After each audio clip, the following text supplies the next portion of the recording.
केंद्रीय मंत्री चिराग पासवान अपने परिवार सहित 3 दिवसीय राजस्थान दौरे पर शनिवार को अजमेर पहुंचे। इस दौरान उन्होंने पुष्कर पहुंचकर जगत पिता ब्रह्मा जी के दर्शन किए और सूफी संत ख्वाजा साहब की दरगाह में मजार पर अकीदत के फूल और चादर पेश कर देश में अमन चैन और खुशहाली के लिए दुआ मांगी। इसके बाद सर्किट हाउस में मीडिया से बातचीत करते हुए पासवान ने कहा कि मुख्यमंत्री भजनलाल से मुलाकात प्रस्तावित है, जिसमें राजस्थान में फूड प्रोसेसिंग सेक्टर को आगे बढ़ाने पर चर्चा की जाएगी।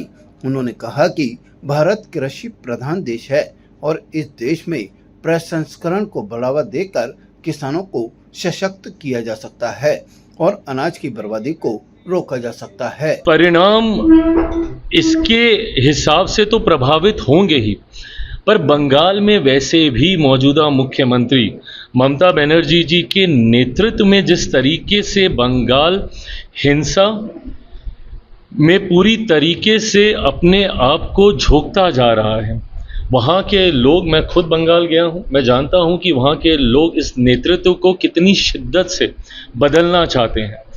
और अब पुनः बाकी राज्यों में जिस तरीके से विकास देखने को मिल रहा है, डबल इंजन की सरकार की सोच बंगालियों के मन में भी है। वो भी चाहते हैं कि यहाँ पे डबल इंजन की सरकार आए, प्रधानमंत्री नरेंद्र मोदी जी के सोच वाली, भारतीय जनता पार्टी के नेतृत्व वाली एनडीए की सरकार बंगाल में बने। इस सोच के साथ वहाँ पे मतदान हुआ है और जिस तरीके से मत प्रतिशत में उत्साह देखने को मिला है, ये अपने में दर्शाता है कि बदलाव की ओर ये संकेत करता है। 4 मई अब ज़्यादा दूर नहीं है। मैं मानता हूँ कि 4 मई को 5 राज्यों में हमारी एनडीए की सरकार प्रधानमंत्री जी के सोच वाली डबल इंजन की सरकार बनने जा रही है, इसमें कहीं कोई संदेह नहीं। महिला आरक्षण पर उन्होंने कांग्रेस पर निशाना साधते हुए कहा कि कांग्रेस कभी इसे लागू नहीं करना चाहती थी और अब केवल भ्रम फैलाने का काम कर रही है। देखिए, दिक्कत ये है कि कांग्रेस और उनके सहयोगी दल लंबे समय से आज़ादी के बाद कांग्रेस के नेतृत्व वाली सरकार ही हमारे देश में रही है। ऐसे में कांग्रेस या उनके सहयोगी ये कुछ ऐसे दल हैं जिन्होंने हमेशा इस बात को सुनिश्चित करने का प्रयास किया है कि महिला आरक्षण विधेयक कभी भी पारित ना हो सके, कभी भी लागू ना हो सके। हम लोगों ने हर बार प्रयास किया, पर ये कुछ दलों ने हर बार किसी ना किसी विषय को आधार बनाकर, कभी रिजर्वेशन विद इन रिजर्वेशन को लेकर, कभी सीटों की संख्या कैसे होगी उसको लेकर, और इस बार इन्होंने आधार बनाया डिलिमिटेशन को लेकर। मैं मानता हूँ इससे बेहतर प्रस्ताव मौजूदा परिस्थिति में नहीं हो सकता था। डिलिमिटेशन की चिंताएं अलग अलग राज्यों की रही है और ये एक समय पर करना ही है। मेरी सरकार, मेरे प्रधानमंत्री आदरणीय नरेंद्र मोदी जी के नेतृत्व में जो प्रस्ताव लेकर आई थी डिलिमिटेशन को लेकर भी, इससे बेहतर प्रस्ताव नहीं हो सकता। कारण चिंताएं साउथ के राज्यों को रही हैं कि अगर सेंसस के आधार पर होता है, पॉपुलेशन के आधार पर होता है, तो संभवतः उनको नुकसान होगा बनिस्बत नॉर्थ के राज्यों के, साउथ के राज्यों की संख्या उतनी नहीं बढ़ पाएगी, ये चिंता रही थी। ऐसे में मेरी सरकार ये प्रस्ताव लेकर आई थी कि हर राज्य में 50% सीटें बढ़ा दी जाएंगी।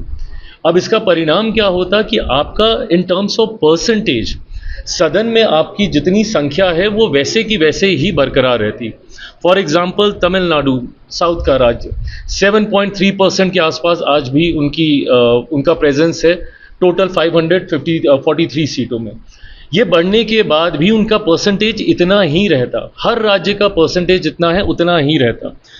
इससे बेहतर प्रस्ताव डिलिमिटेशन का हो नहीं सकता था, पर उसको भी कांग्रेस ने आधार इसलिए बनाया क्योंकि नारी शक्ति वंदन अधिनियम को उनको नहीं लागू होने देना था। अगर ये होता डिलिमिटेशन के आधार पर, मौजूदा परिस्थितियों में भी किसी पे कोई भार नहीं पड़ता, 1/3 सीटें बढ़ती, उसमें महिलाएं अगली बार चुन के आती और 29 के लोकसभा चुनाव में ही उनका प्रेजेंस हो जाता। तो 2023 में जिसको सर्वसम्मति से पारित किया गया, अब उसको लागू भी करना है। उस वक्त जो पारित हुआ था उसमें जो आधार बना था वो डिलिमिटेशन ही था कि अगला जो सेंसस होगा उसके आधार पे जो डिलिमिटेशन होगा, बट विभिन्न कारणों से डिलिमिटेशन अभी तक नहीं हो पाया, सेंसस ही नहीं हो पाया। उसके आधार पर डिलिमिटेशन भी नहीं हुआ।